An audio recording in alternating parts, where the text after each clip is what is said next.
Hey everyone.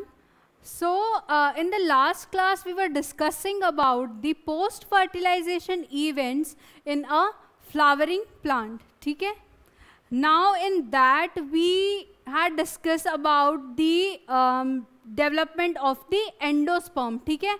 How does the endosperm develop? उसमें क्या क्या changes होते हैं, क्या क्या नहीं होते हैं. Endosperm we've completed. Today we'll discuss about the development of the embryo.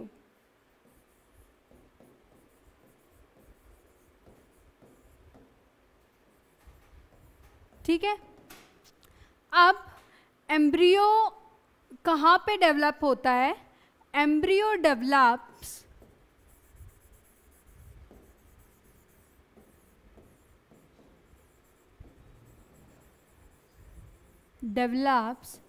at the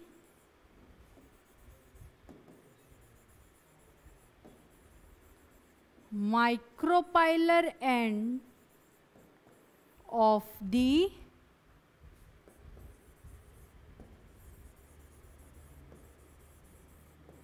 embryo sac. ठीक है.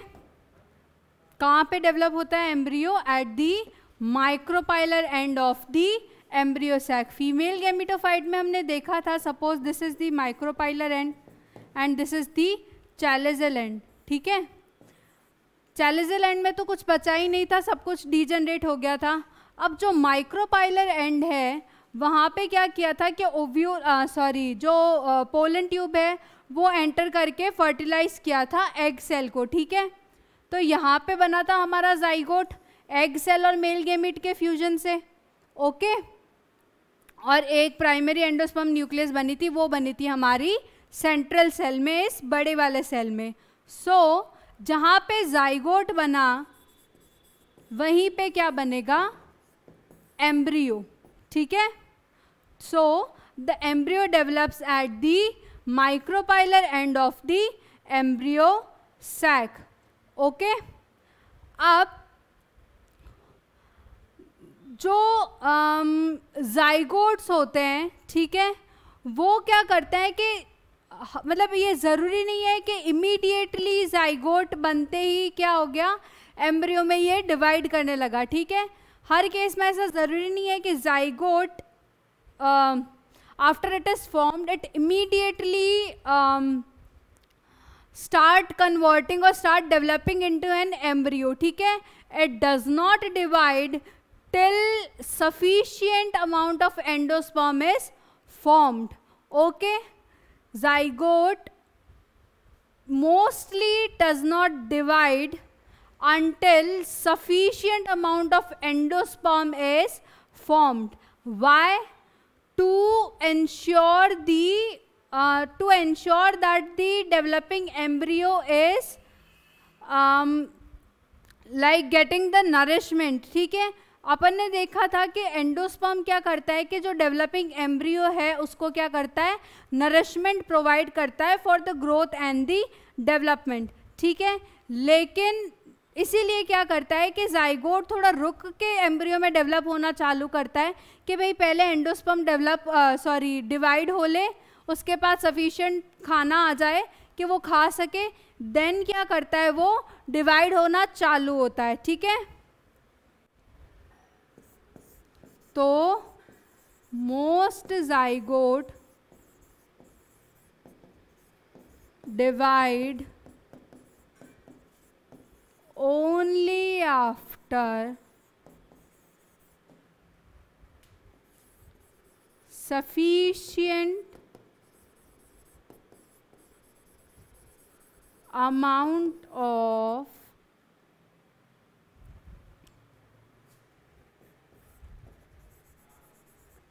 endosperm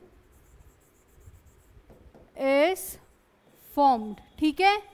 ऐसा नहीं है कि वो इमीडिएटली ही जाइगोट बनते ही एम्ब्रियो में डेवलप होना चालू कर देगा.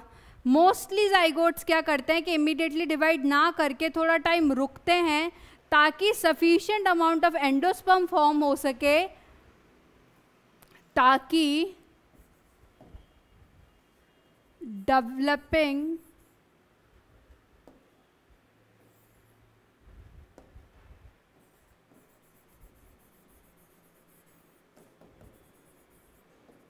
एम्ब्रियो गेट्स प्रॉपर नरिशमेंट, ठीक है, प्रॉपर नरिशमेंट, ओके। अब ये तो बात हुई कि एम्ब्रियो मतलब डेवलप कहाँ करता है, कब करता है, ठीक है। अब हम देखते हैं कि जो एम्ब्रियो डेवलपमेंट का प्रोसेस है, एम्ब्रियोजेनी का जो प्रोसेस है, ठीक है, एम्ब्रियो के बनने का, development of an embryo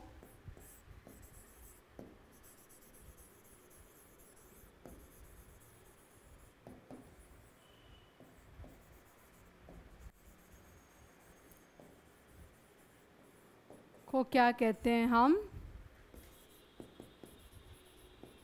embryogeny, ठीक है।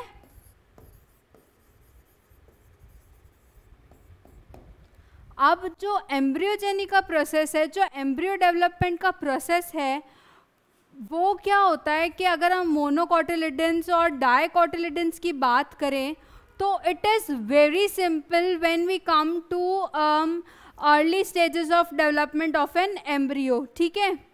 इनके क्या होते हैं, जो सीड्स होते हैं ना, दैट आर वेरी डिफरेंट, लेकिन जो एम्ब्रियो होते हैं, जो एम्ब्रियो डेवलपमेंट का प्रोसेस होता है, that is very similar to each other, ठीक है।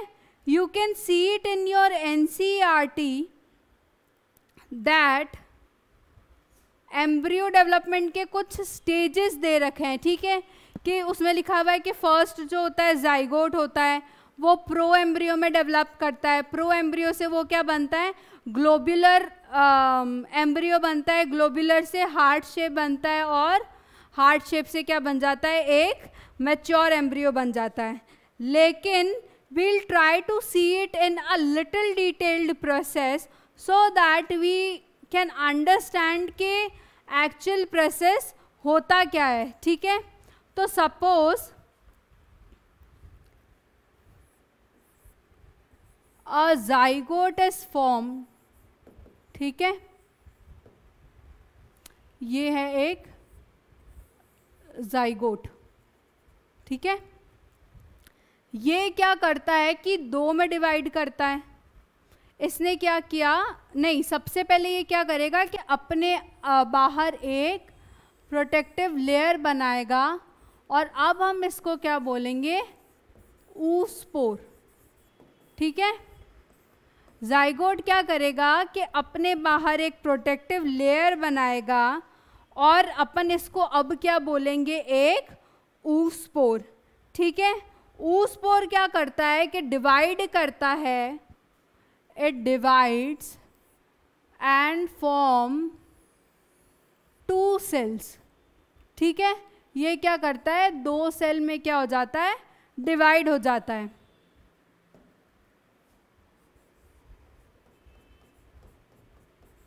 ठीक है।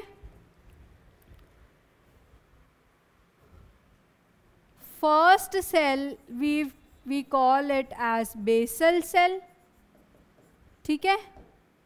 Second cell is the terminal cell. पहले एक बार अपन इसको डायग्राम से समझ लेंगे, then we'll make a flow chart, ठीक है। तो ये क्या करते हैं कि इसने क्या किया, डिवाइड करके 2 सेल्स बनाए। पहला वाला क्या है, बेसल सेल, और दूसरा वाला क्या है, टर्मिनल सेल, ठीक है। जो बेसल सेल होता है, it is towards the micropylar and, ठीक है। और जो टर्मिनल सेल होता है, that is towards the centre, ठीक है। जैसे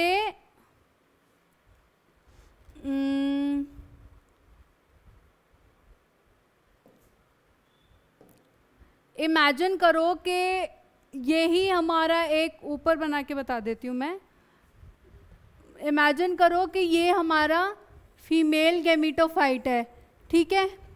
पोलन ट्यूब आई थी माइक्रोपाइलर एंड से, जाइगोट भी बना माइक्रोपाइलर एंड पे, ठीक है।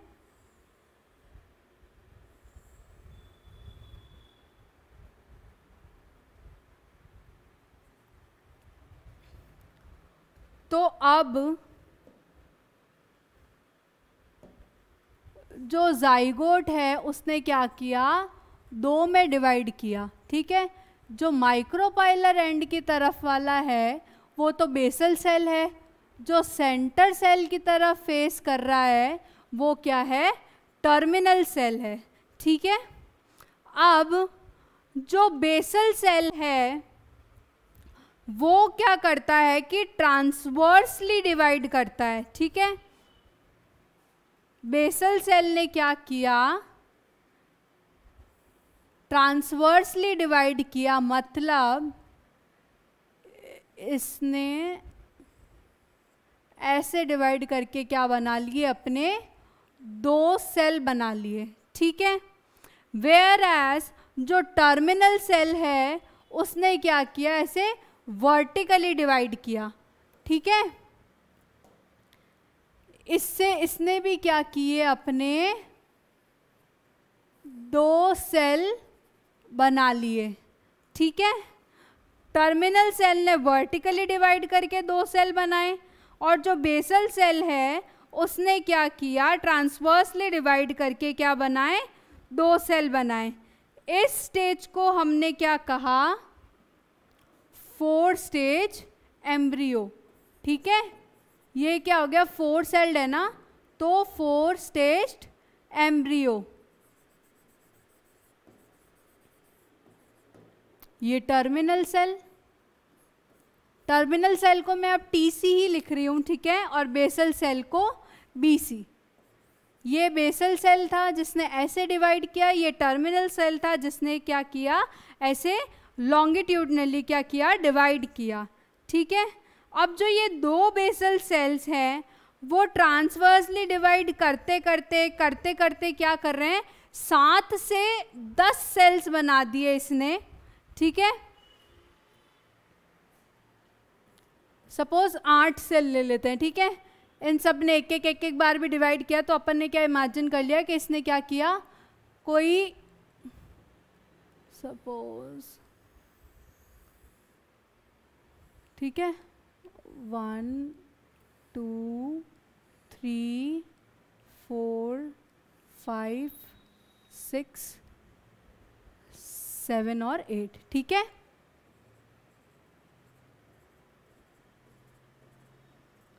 अब जब ये इतना डिवाइड हो गए, जब बेसल सेल 7 से 10 सेल्स में डिवाइड हो जाते हैं, ठीक है, तो अब हम इसको क्या बोलेंगे, सस्पेंसर, ठीक है। इसको हमने क्या बोला,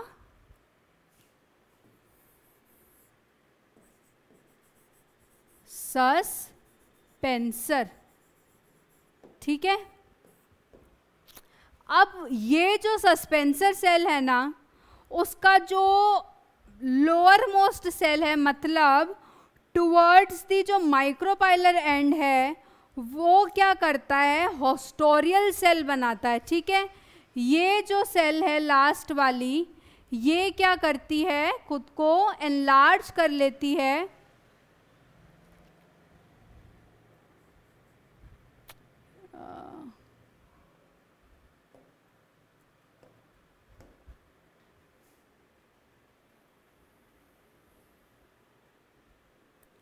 इसने क्या किया, खुद को एनलार्ज किया, और इस सेल को अब हम क्या कह रहे हैं, हॉस्टोरियल सेल,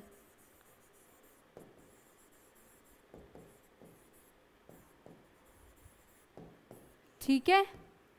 जो सेल, जो सस्पेंसर सेल की सेल जो माइक्रोपाइलर एंड को फेस कर रही है, वो क्या करती है, खुद को एनलार्ज कर लेती है, ठीक है। और इस सेल को हमने क्या कहा, हॉस्टोरियल सेल, ठीक है। और जो इसमें जो लास्ट सेल है जो कि टर्मिनल सेल को फेस कर रही है, ठीक है, इससे ऊपर क्या है, टर्मिनल सेल है, ठीक है। वो सेल मतलब सस्पेंसर की लास्ट सेल जो कि टर्मिनल सेल को फेस कर रही है, उसको हमने क्या कहा? हाइपोफाइसिस, ठीक है।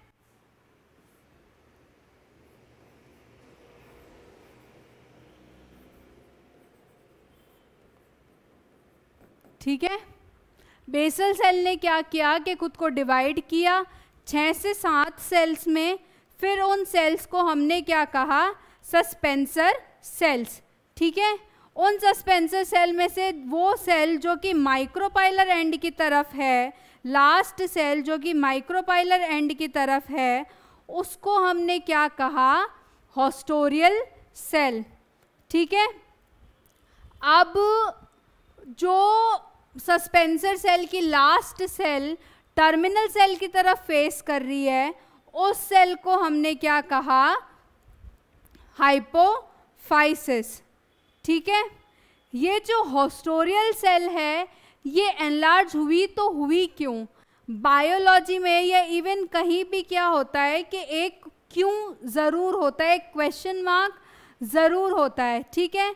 तो हाइपोफाइसिस सेल अगर एनलार्ज हुई है तो वो इसलिए हुई है ताकि ये सस्पेंसर सेल को क्या कर सके?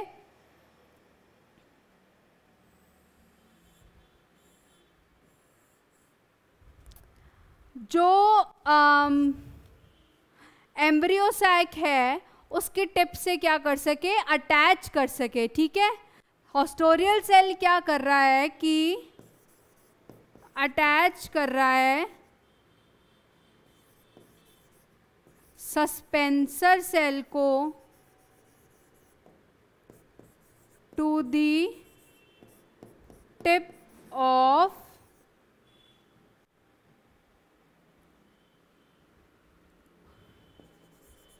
एम्ब्रियो सैक, ठीक है। सस्पेंसर सेल का मेन फंक्शन ही यही है कि ये इस एम्ब्रियो को क्या करे? पुश करे टुवर्ड्स द एंडोस्पर्म, ताकि क्या हो कि इसको प्रॉपर न्यूट्रिशन मिले, ठीक है। इस डेवलपिंग एम्ब्रियो को पूरा क्या मिले?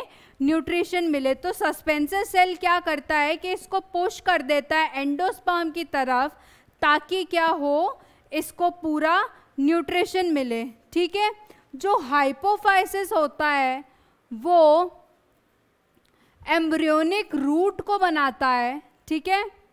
ये हम नेक्स्ट स्लाइड में देख लेते हैं।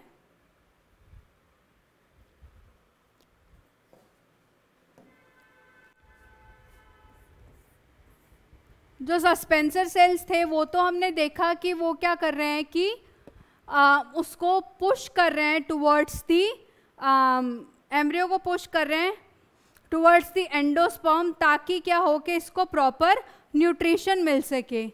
जो हाइपोफाइसिस है,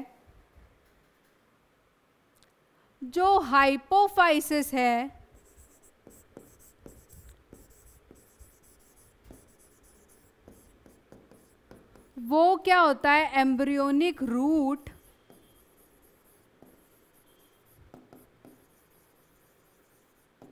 या रूट कैप में क्या होता है? चेंज होता है, ठीक है। हाइपोफाइसिस जो होता है वो एम्ब्रियोनिक रूट या रूट कैप में आगे जाके क्या होता है? चेंज होता है, ठीक है। अब ये सब बात तो हो गई हमारी बेसल सेल की, ठीक है। अभी तक हमने टर्मिनल सेल को तो डिस्कस किया ही नहीं।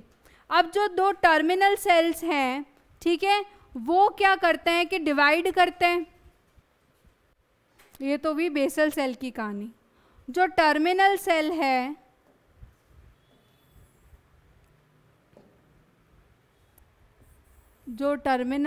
है वो दो में डिवाइडेड थे। ये क्या करते हैं कि एक दूसरे से राइट एंगल पे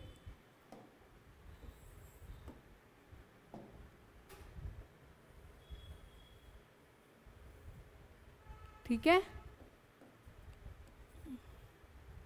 राइट एंगल पे क्या करते हैं? डिवाइड करते हैं। ओके, तो इससे क्या हो जाएगा, ये 4 सेल स्टेज बन जाएगी।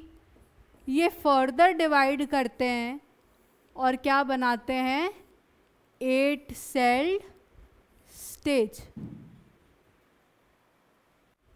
ठीक है, 4 ऊपर 4 नीचे।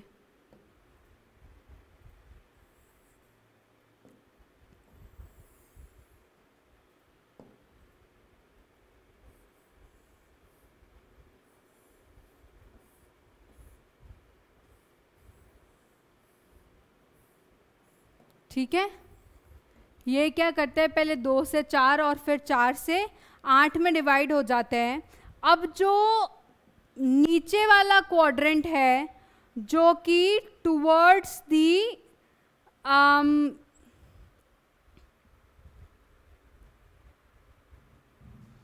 आइट से बेसल सेल की तरफ जिस क्वाड्रेंट का मूव है, जो नीचे वाले 4 सेल्स हैं वो क्या करते हैं, एक दूसरे को हाइपोकॉटिल में डिवाइड करते हैं। आगे जाके ये जो नीचे वाले सेल्स हैं वो क्या होते हैं, हाइपोकॉटिल बनते हैं, और जो अपर 4 सेल्स हैं वो आगे जाके क्या, cotyledon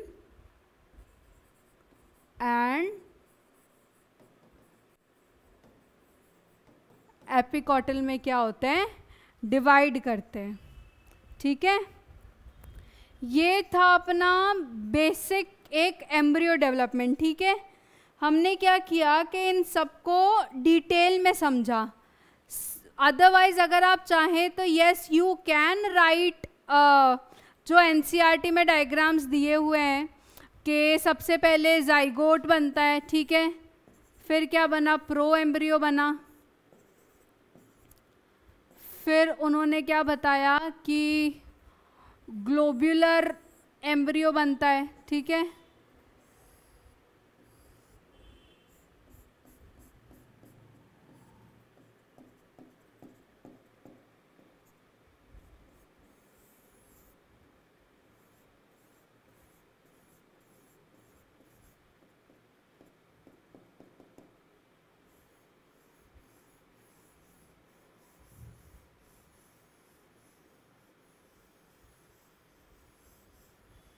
I am just drawing the rough diagram.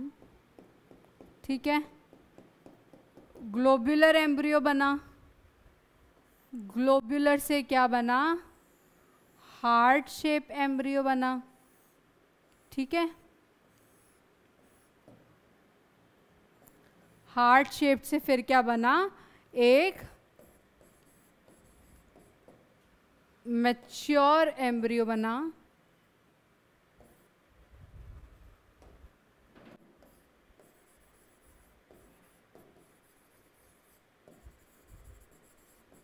ठीक है, ये तो थी बेसिक स्टेजेस जो कि आपकी एनसीईआरटी ने बताई है। ठीक है, ये स्टेजेस आती हैं, डेफिनेटली आती हैं, लेकिन जो बेसिक जो डिवाइड करने का जो इनका प्रोसेस है वो ऐसे होता है। तो अगर आप जो मैंने बताया है उसका अगर आप फ्लो चार्ट साइड में लिख कर ये अगर आप चार्ट साइड में बनाएंगे कि these are some stages that we see in the development of an embryo, ये हेडिंग डाल के आप क्या कर सकते हैं, आपका एनसीईआरटी वाला डायग्राम साइड में बिल्कुल ड्रॉ कर सकते हैं और ड्रॉ करना चाहिए। ठीक है, उसके अलावा जो मैंने कहा था कि अगर आप फ्लो चार्ट वगैरह में चीज़ें लिखते हैं तो you get good marks, you get the attention of the examiner जो चेक कर रहा है कॉपी। ठीक है, तो उस केस में क्या कर सकते हैं, आप ये पूरा डेवलपमेंट का प्रोसेस लिखो so that he gets to know कि आपको पता है। ठीक है,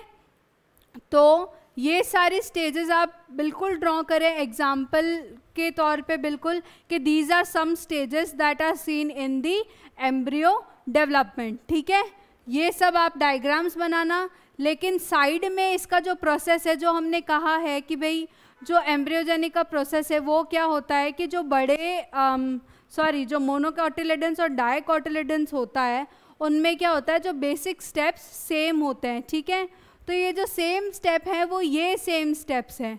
ठीक है, तो ये अपन अपनी क्या कर सकते हैं, बात को जस्टिफाई कर सकते हैं कि बेसिक स्टेज तो यही होते हैं, ओके। और उसके अलावा आप क्या कर सकते हैं, ये चारों स्टेजेस बना सकते हैं, ये पांचों स्टेजेस बना सकते हैं एम्ब्रियो की, ताकि ही नोस कि आपने बुक भी अच्छी तरह से पढ़ी और आप बाकी नॉलेज भी क्या करते हैं, रखते हैं, ठीक है। एक बार फटाफट से अपन एम्ब्रियो डेवलपमेंट की स्टेज देख लेंगे। फर्स्ट ऑफ ऑल जाइगोट है, ठीक है। जाइगोट क्या होता है कि माइक्रोपाइलर एंड पर फॉर्म होता है, जहाँ नहीं सॉरी एम्ब्रियो जो है वो क्या होता है, micropylar end of the embryo sac पे फॉर्म होता है, जहाँ पे कि जाइगोट फॉर्म हुआ था, ठीक है। सेकंड इज कि ये जो जाइगोट है वो अपने बाहर क्या करता है, एक प्रोटेक्टिव कवरिंग को बना लेता है, ठीक है। आप जैसे जैसे मैं बोल रही हूँ, you can write it down in your notebooks और whatever in a flow chart form, ठीक है। जाइगोट है, zygote develops a protective covering outside itself, okay, and now it is known as oospore, ठीक है। Now this oospore divides into two, okay, this oospore divide into two. Now these two cells are known as basal cell and a terminal cell. Basal cell is the cell that is located or that is situated towards the micropylar end, okay. Basal cell is situated towards the micropylar end and the terminal cell is located towards the center, ठीक है। ये हमने देखा था कि towards the micropylar and है और ये है टुवर्ड्स द सेंटर, ठीक है। Now basal cell divides in a transverse fashion, ठीक है, and terminal cell divides in a vertical fashion. तो it will now form a four-staged embryo and it will look like this, okay. Now the basal cells will further divide into 7 to 8 cells or 7 to 10 cells. Now these cells are known as the suspensor cell, ठीक है। When the basal cell divides into 7 to 10 cells, these cells are called the suspensor cells, ठीक है। Now these suspensor cell has two ends, ठीक है। एक and तो जो है वो टर्मिनल सेल की तरफ है, ये वाला, एक एंड जो है वो क्या है, माइक्रोपाइलर एंड की तरफ है। तो जो माइक्रोपाइलर एंड के साइड की जो टर्मिनल सेल है, नॉट टर्मिनल सेल पर जो एंड की ये वाली सेल है, ठीक है, माइक्रोपाइलर एंड की तरफ, उसको हमने क्या कहा, हॉस्टोरियल सेल, ठीक है। उसको हमने क्या कहा, हॉस्टोरियल सेल। और सस्पेंसर सेल की टर्मिनल साइड की तरफ जो एंड सेल है उसको हमने क्या कहा, हाइपोफाइसिस, ठीक है। अब जो हॉस्टोरियल सेल है वो क्या करती है, खुद को एनलार्ज कर देती है so that it can attach to the embryo sac, ठीक है। ये खुद को एनलार्ज कर देती है और क्या करती है, इस एम्ब्रियो को एम्ब्रियो सैक से अटैच कर देती है। और अगर अपन इस पूरे और हाइपोफाइसिस जो होते हैं वो आगे जाके क्या करती है, रूट कैप या एम्ब्रियोनिक रूट में क्या होती है, डेवलप होती है, ठीक है। हाइपोफाइसिस सेल्स जो है सस्पेंसर सेल की, वो क्या करती है कि आगे जाके it changes into root cap या एम्ब्रियोनिक रूट, ठीक है। अगर एज अ होल अपन सस्पेंसर सेल का फंक्शन देखें तो it is to push the embryo towards the endosperm for the proper nutrition of the embryo, ठीक है। सस्पेंसर सेल का क्या फंक्शन है कि it pushes the embryo towards the endosperm so that embryo can get the proper nutrition. ठीक है. Now it was all about the suspensor cell.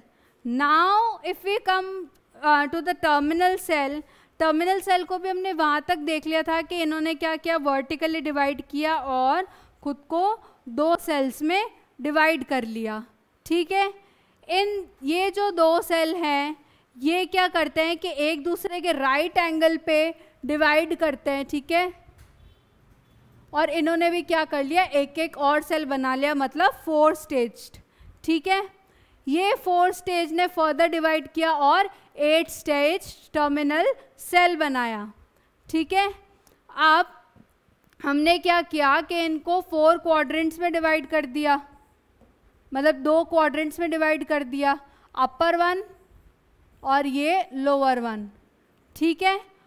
जो quadrant suspensor cell की तरफ प्रेजेंट है वो क्या करता है, आगे जाके हाइपोकॉटिल में कन्वर्ट होता है, और वो क्वाड्रेंट जो कि सेंट्रल सेल की तरफ फेस कर रहा है वो क्या करता है, आगे जाके कॉटिलिडन या एपिकॉटिल में कन्वर्ट होता है. ठीक है. और यही पार्ट्स होते हैं एक मैच्योर एम्ब्रियो के, cotyledon and an embryonal axis. ठीक है. अब अपन डिस्कस करेंगे कि एक मैच्योर एम्ब्रियो होता कैसा है. ठीक है.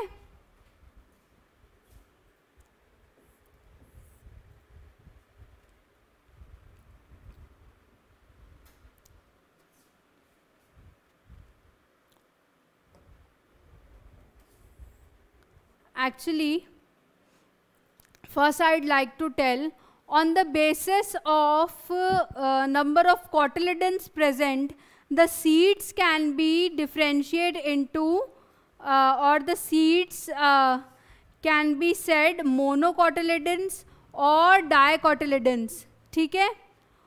वो किस बेसिस पे है कि नंबर ऑफ कॉटिलिडन्स कितने प्रेजेंट है उस सीड के अंदर. ठीक है. तो जिसमें एक प्रेजेंट है वो हो जाएगा मोनोकॉटिलिडनस, जिसमें 2 प्रेजेंट है वो क्या हो जाएगा, डाइकॉटिलिडनस. ठीक है. अब मोनोकॉटिलिडनस कैसा दिखता है, क्या दिखता है, डाइकॉटिलिडनस कैसा दिखता है, क्या दिखता है. ठीक है. उसमें क्या क्या स्ट्रक्चर्स होते हैं, क्या क्या पार्ट्स होते हैं, that we will discuss in the next class. ठीक है. उसमें we will also discuss about the जो भी स्ट्रक्चर है पहले कॉटिलिडन्स का, we will discuss that. Second जो अपन डिस्कस करेंगे that would be about the seeds. ठीक है. जो कि सेक्सुअल रिप्रोडक्शन का क्या होते हैं, फाइनल पार्ट होते हैं या जो लास्ट पार्ट होते हैं. ठीक है. And if time permits we will also discuss about the apomixis. Okay. And उसको डिस्कस करने के बाद we will end our chapter, the theory part will be ended. Okay. उसके बाद we'll take classes on the question and the answer just like we took in the last chapter also. पहले जो NCERT के पीछे के question है that we'll discuss, और उसके बाद जो भी इन बिटवीन बुक क्वेश्चंस होते हैं that can also be asked in your that exams, so we will discuss them also. ठीक है. This is for today's class and we'll discuss rest of the part in the next class.